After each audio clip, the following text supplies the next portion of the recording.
Hello students, welcome back to physics class. बच्चे आज हम यहाँ पे बीएससी फिफ्थ सेमेस्टर का पेपर 1 हमारा जो है atomic molecular and laser physics, जिसमें हमने फर्स्ट आपका एटॉमिक स्पेक्ट्रा से रिलेटेड था, सेकंड एटॉमिक प्लस मॉलिक्यूलर था and third one is the of the laser physics, right.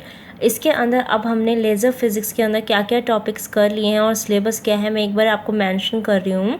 जैसे फर्स्ट और सेकंड में से भी मैंने एक दो टॉपिक्स आपके स्किप किए थे, यहाँ से भी मैं एक दो टॉपिक आपके स्किप कर रही हूँ, ठीक है। और बाद में अगर टाइम मिलता है तो उसको कर लेंगे, क्योंकि मोस्ट प्रोबेबल मेरे को ये सुनने में आया है कि आपके 25 ऑफ द अगस्त से आपके एग्ज़ाम स्टार्ट होने वाले हैं, राइट। और आपको प्रैक्टिकल्स के लिए भी कॉलेज में स्टार्ट करना पड़ेगा आना, तो वो कब से करना है वो आपको डिटेल दे दी जाएगी, ठीक है। तो अभी हम देखते हैं एक बार इसके अंदर सिलेबस में, क्योंकि मैं वही टॉपिक आपको करवा रही हूँ जो बिल्कुल इजी है और आपको उसके अंदर कुछ भी क्रैम करने की ज़रूरत नहीं होगी कि भाई क्या है क्या नहीं है, ठीक है। आप इजीली कर सकते हो उसको। तो मैं अभी आपको सिलेबस मेंशन कर देती हूँ, ठीक है। देखो, इस सिलेबस के अंदर मैंने आपको main features of the laser ये करवा दिया है, जिसके अंदर directionality, high intensity, degree of coherence, special and temporal coherence, इसके कोहेरेंस के टाइप थे, ये हमने कर लिया है, ठीक है।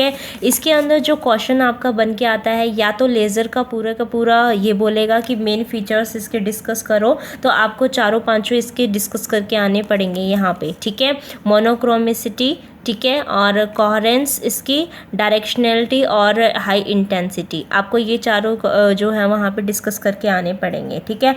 या फिर वो खाली कोहेरेंस का टॉपिक देगा और कोहेरेंस के अंदर आपको उसको coherence, special and temporal coherence ये दोनों बताने पड़ेंगे। इसके अंदर पंपिंग का मैंने आपको दे दिया है लेक्चर, ठीक है। पंपिंग के ऊपर आपको पूरा करना पड़ेगा और पॉपुलेशन इन्वर्जन के ऊपर भी मैंने आपको एक वीडियो बना के दी हुई है, ठीक है। तो ये जो मैंने आपको दिया हुआ है इनके ऊपर क्वेश्चंस बने हुए हैं ऑलरेडी पहले ही, ठीक है। एक है नेक्स्ट आइंस्टीन कोफिशिएंट उसका, ठीक है, इसके ऊपर भी मैंने आपको लेक्चर प्रोवाइड करवा दिया है।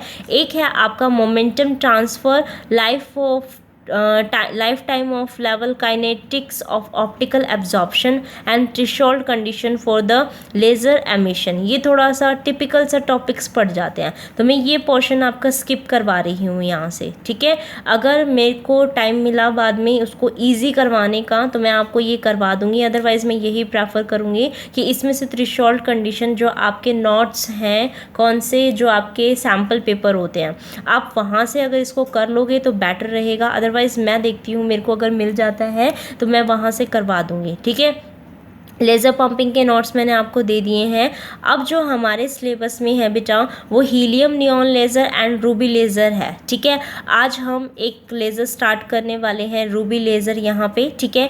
क्या क्या करना है, प्रिंसिपल पता होना चाहिए, कंस्ट्रक्शन पता होनी चाहिए, उसकी वर्किंग पता होनी चाहिए। तो यही चीज़ हम नॉर्मल वे में कि प्रिंसिपल इसका क्या है, रूबी लेज़र का, हीलियम नियॉन लेज़र का, ये करेंगे, कैसे बनता है और उसमें कैसे कैसे काम होता है, सिर्फ इतना ही डिस्कस करेंगे। उसकी ज़्यादा डीप डिटेल में हम नहीं जाएंगे, क्योंकि पेपर में वो 8 या कितने का मार्क्स का ही आएगा आपका, ठीक है। तो उसमें ज़्यादा लिखने से अच्छा तो आप उसको जो मेन उसकी चीज़ें हैं मैं आपको वही लिखवा दूँ तो वही ज़्यादा ठीक रहेंगी, है ना। उसके बाद है application of laser in the field of medicine and industry. तो ये एक टॉपिक भी आपका 3 to 4 मार्क्स का आपका आ जाता है, जिसके ऊपर आपको असाइनमेंट भी मिला हुआ है, आपको ये भी कंप्लीट करना है, ठीक है।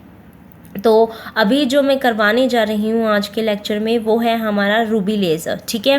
तो अब ये हीलियम नियॉन लेज़र और रूबी लेज़र ये हैं, ये किसके टाइप है, क्या होता है इनमें, ये थोड़ी सी आपको इंट्रोडक्शन में देना चाहूँगी। उसके बाद में इन टॉपिक्स को स्टार्ट करना चाहूँगी, ठीक है ना।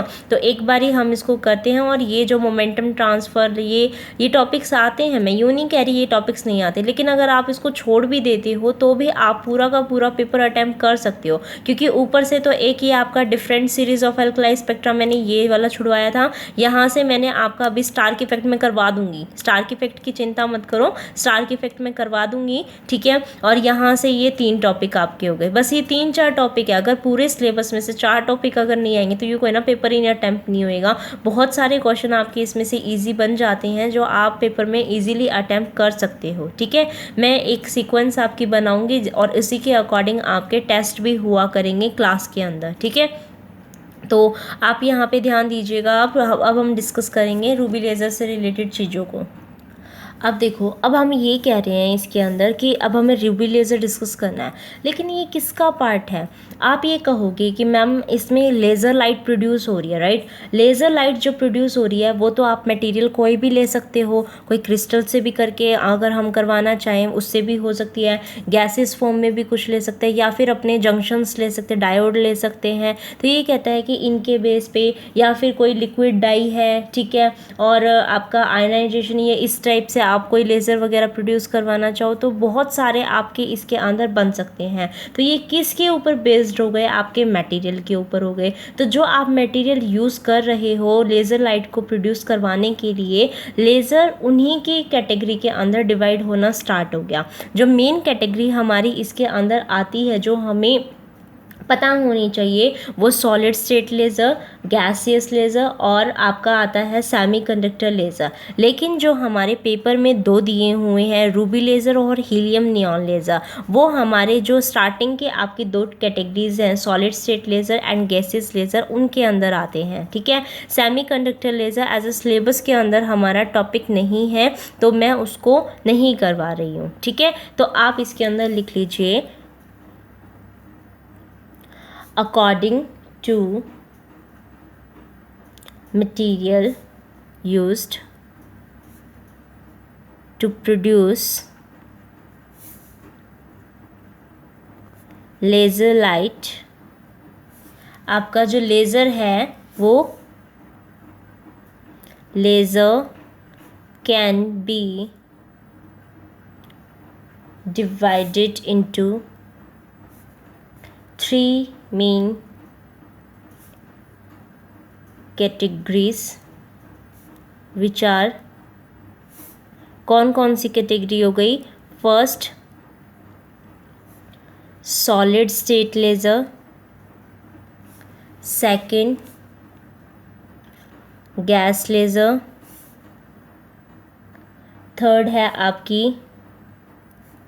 सेमीकंडक्टर लेज़र, ठीक है। थर्ड कौन सी है? हमारी सेमीकंडक्टर लेज़र। लेकिन इसके अंदर जो हमारे एग्जाम्पल जो उन्होंने पूछे हुए हैं, हीलियम नियॉन लेज़र और आपका रूबी लेज़र, ठीक है, तो वो किसके अंदर आते हैं? हमें सिर्फ वो ही डिस्कस करने हैं यहाँ पे, तो वो हमारे इन दोनों के अंदर आ लेंगे। तो सेमीकंडक्टर मैं देखती हूँ अगर टाइम मिलेगा तो उसके ऊपर भी एक लेक्चर डाल देंगे, लेकिन अभी तो हमें क्या करना है, आपका सॉलिड स्टेट लेज़र और गैस लेज़र से ही डील करना है। तो अब आपके पास बारी आती है फर्स्ट कि सॉलिड स्टेट लेज़र, इसमें क्या होता है? सॉलिड स्टेट लेज़र में क्या होता है, हमें ये चीज़ देखनी है। तो बेटा इसमें क्या होता है, हमें एक क्रिस्टल ले लिया, क्रिस्टल का जो एटम है वो हमने फिक्स कर रखा है जहाँ से हमें लाइट इसके अंदर से एमिट करवानी है, ठीक है। मेन ये है कि हम जब सॉलिड स्टेट का लेज़र जब लेके चलते हैं तो इसमें हमें कुछ ना कुछ, जैसे आपने सेमीकंडक्टर देखा हुआ तो आपको पता है N type P type semiconductor होते हैं। तो एक जो सिलिकॉन का क्रिस्टल होता है उसी के अंदर ही अगर पेंटावेलेंट इम्प्योरिटी ऐड करते हो, ट्राईवेलेंट करते हो, तभी तो आपका पी और एन टाइप आप बता पा रहे हो, राइट। ऐसे ही करते हैं। तो इसके अंदर भी हम क्या करते हैं कि इसके अंदर जो हमने क्रिस्टल लिया हुआ है उसके अंदर हम क्या करते हैं, कुछ इम्प्योरिटी आयंस क्या करते हैं इसके अंदर इंक्लूड करवाते हैं, ठीक है। और जैसे आपने पंपिंग में देखा होगा कि कुछ एक्टिव स्पीसीज उसके अंदर आती है। मैंने पंपिंग का जब लेक्चर आपको दिया हुआ है, वीडियो आपकी प्लेलिस्ट में है, वहाँ पे जाके देखना कि फर्स्ट आपने एक्टिव मीडियम के साथ ही डील किया था जहाँ पे आपकी सारी प्रोसेस होती है मेन, है ना।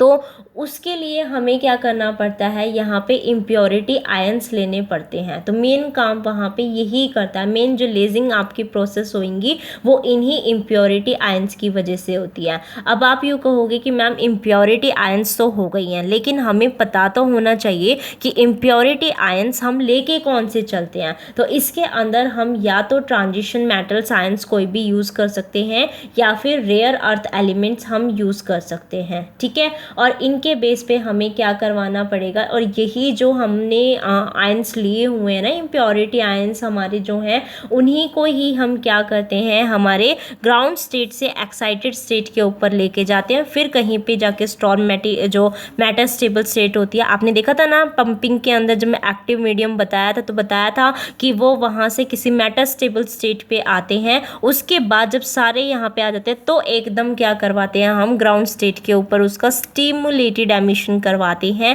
ताकि हमारी सारी की सारी सेम डायरेक्शन में सेम फेज के साथ अपनी आई लाइन, ठीक है। तो इसलिए हम क्या करते हैं, एक मैटर स्टेबल स्टेट वहाँ पे लेके चलते हैं। तो इसके लिए जो मैटर स्टेबल स्टेट के ऊपर आने के लिए जो हम मतलब जो हम एक्साइटेड स्टेट में अपर लेवल एनर्जी के ऊपर करवा रहे थे, ये हम किसके उसमें करते हैं, जो हम आपके इम्प्योरिटी आयंस लेके चल रहे हैं उनके उस पे करते हैं, ठीक है। और ये जो हम उनको ग्राउंड से अपर उसमें लेके जा रहे हैं, अपने आप नहीं जाएंगे, हमें क्या देनी पड़ेगी, कुछ प्रोसेस, पंपिंग की प्रोसेस करवानी पड़ेगी ताकि उस लेवल के ऊपर ज़्यादा हो जाए, ठीक है। अदरवाइज़ तो हर कोई ये चाहेगा हम स्टेबल स्टेट में रहें, तो हमें वो अपर उसमें करवाने हैं। तो उसके लिए हम क्या करेंगे बेटा, इसमें पंपिंग का यूज़ करेंगे। और पंपिंग तो आपको पता है, केमिकल मेथड, ऑप्टिकल मेथड, कितने सारे मेथड्स हैं, तो हम यहाँ पे जो यूज़ करेंगे वो ऑप्टिकल पंपिंग का यूज़ करेंगे, ठीक है। जो यहाँ पे यूज़ करेंगे वो ऑप्टिकल पंपिंग का यूज़ करेंगे।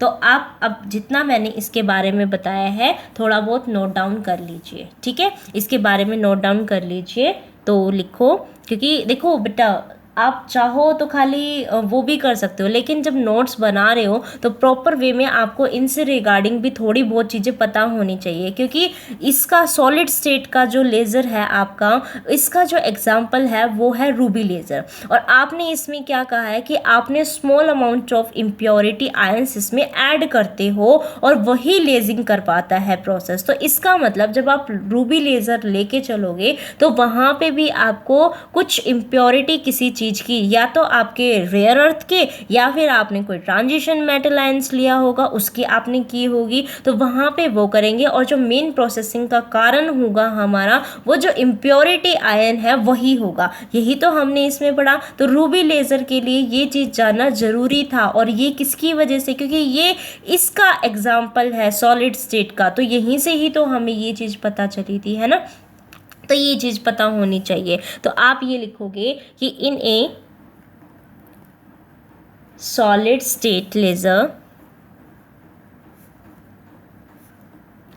The atoms that emit light are fixed within a, या तो कोई क्रिस्टल ले लो या फिर कोई glass plate, glassy material which is electrically non conducting, जो कि कैसा है आपका, नॉन कंडक्टिंग है, ठीक है। और इसके अंदर हम क्या करते हैं, और इसीलिए कैसे हैं, इंसुलेटर लेजर्स हैं, ठीक है। तो अब हम इनमें इम्प्योरिटी आयंस को अडॉप्ट करते हैं, ठीक है। तो आप ये लिखोगे कि these are also called doped insulated या डॉप्ड इंसुलेटर लेजर्स, ठीक है। अब इसमें मैंने क्या बताया था कि यहाँ हमें कुछ ना कुछ इम्प्योरिटी आयंस को डॉप्ट करना पड़ता है, ताकि वो मतलब एक्टिव मीडियम की तरह हम उसको ट्रीट करवा सके, ठीक है। तो आप ये लिखोगे कि these lasers uses impurity ions dropped into an ionic crystal as their active medium, ठीक है। एंड जो आप डॉप कर रहे हो उसमें इम्प्योरिटी आयंस जो डाल रहे हो वो किससे बिलोंग करते हैं, ठीक है। And the impurity ions are belongs to ion belongs to one of the series of transition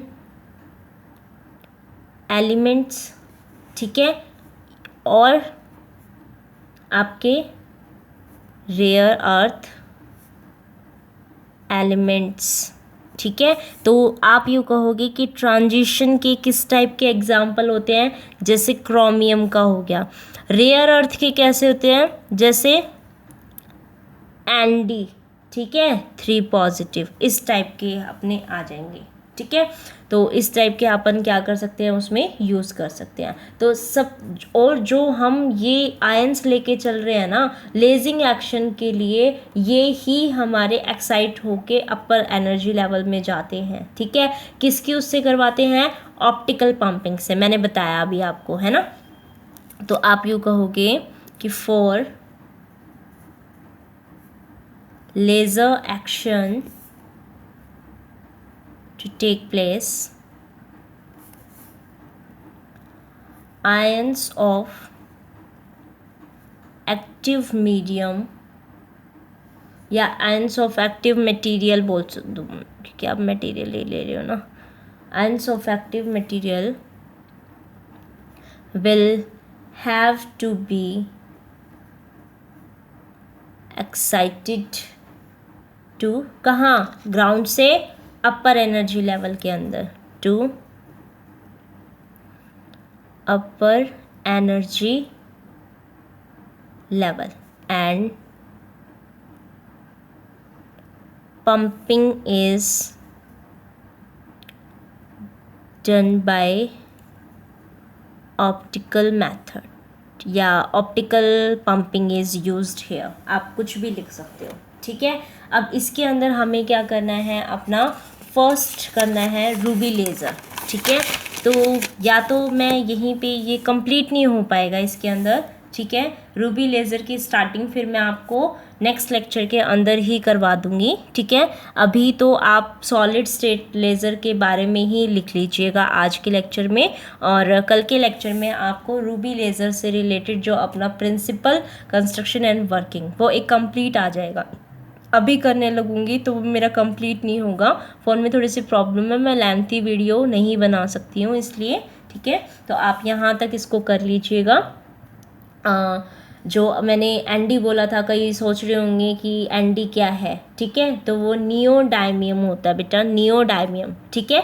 chromium CR को बोलते हैं क्रोमियम, एनडी क्या होता है, नियोडायमियम, ठीक है। तो वो नियोडायमियम रेयर अर्थ एलिमेंट होते हैं, तो या तो उसको, उससे रिलेटेड कोई अगर करवाना हो, जैसे जहाँ पे वो यूज़ हो सकता हो तो उसको यूज़ करेंगे, कहीं पे क्रोमियम होता होगा ट्रांजिशन मेटल के उसमें जो यूज़ हो, हम उसको ही कर लेंगे, ठीक है। तो अब हम किसको करेंगे, रूबी लेज़र से रिलेटेड चीज़ करेंगे, ठीक है। तो नेक्स्ट वीडियो के लिए प्रिपेयर रहिएगा, नेक्स्ट वीडियो के अंदर ही हम इसको करेंगे। Thank you for watching this video.